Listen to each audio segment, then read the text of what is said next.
Today we're going to Curry's to pick up the Olympus TG-5 tough camera that I bought online. So that's the TG-5 picked up.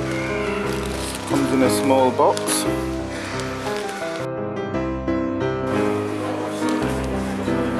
Come on.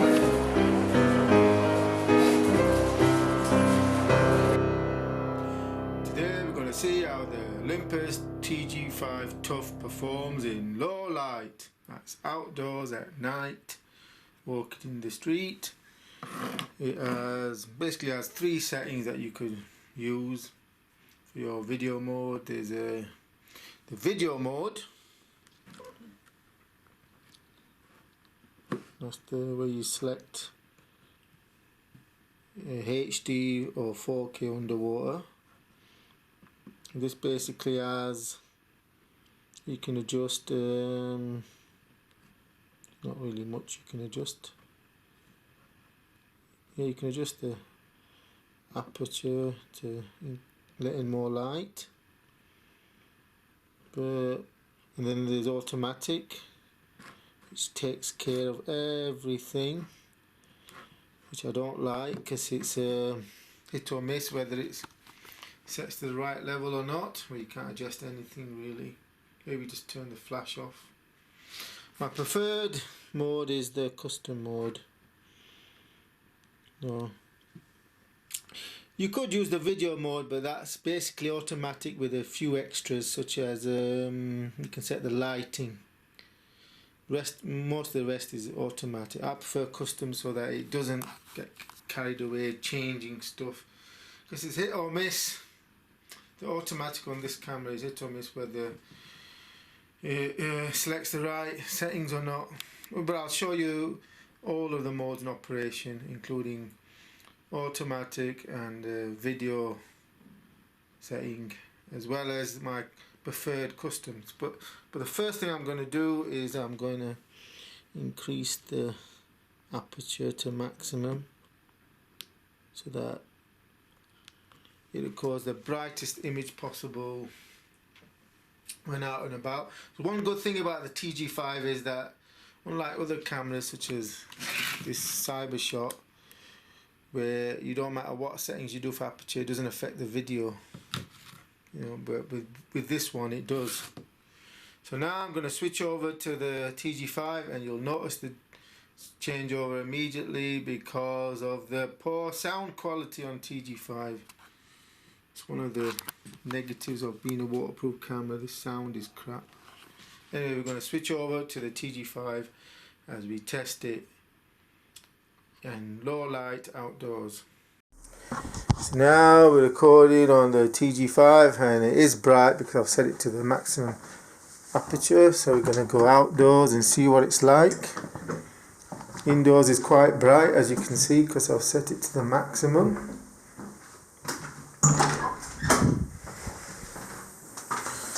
The most compact cameras are pretty rubbish at night. As you can see, it's having problems focusing. That's one of the negatives of the TG-5. It's not very good at focusing, locking. We're just going to go for a short walk. You can see what it's like. There's only one street light here, so it is quite dark.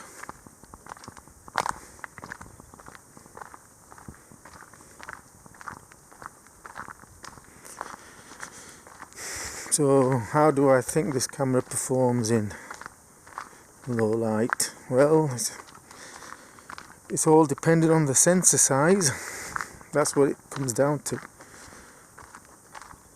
It's actually quite bright compared to the other cameras I've used, and I've used the number.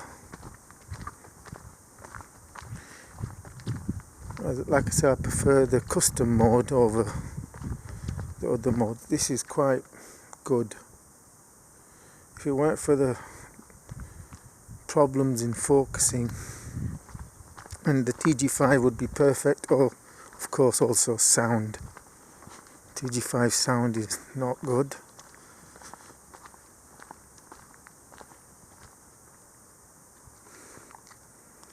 And let me hold it for a few seconds in case it's lost focus.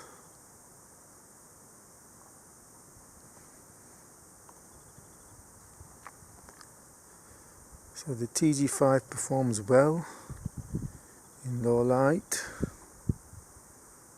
in the custom mode. Now I'm going to switch to automatic. We're now recording in automatic mode, automatic setting.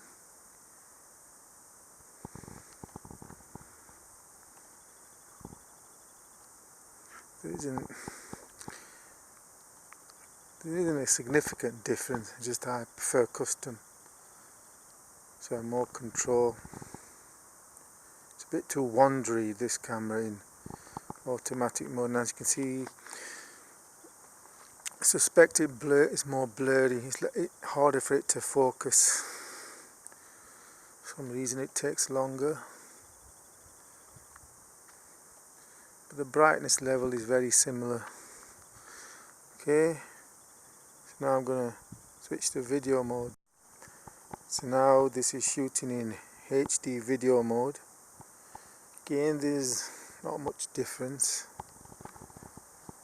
it's just that you don't have much control. It's basically auto with a few extra settings. You can vary the type of light,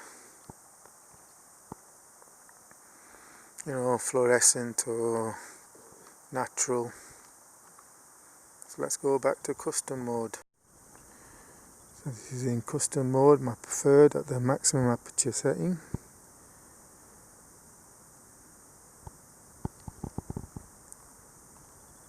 Aperture was taken care of automatically in the other mode, so I didn't have to change the setting. So it's very similar, just for me I think it's more in focus. Maybe the camera has to work less hard. Overall, I would say for the size of the camera, the night light is pretty good compared to other cameras. Remember, it's all dependent on the sensor size, so I think it performs quite well at night. So the TG-5 is good for night if you set it to maximum aperture, which for auto mode is hit or miss, so I use custom mode. That's the TG-5 in low light at night. It's quite good when compared to other compact cameras in the £300 range. Obviously, if you get a £600, £700 camera, then you can have a bigger sensor. It's quite good. So do subscribe for more videos. The main negative for this is focus lock. Anyway, do subscribe for new TG-5 videos.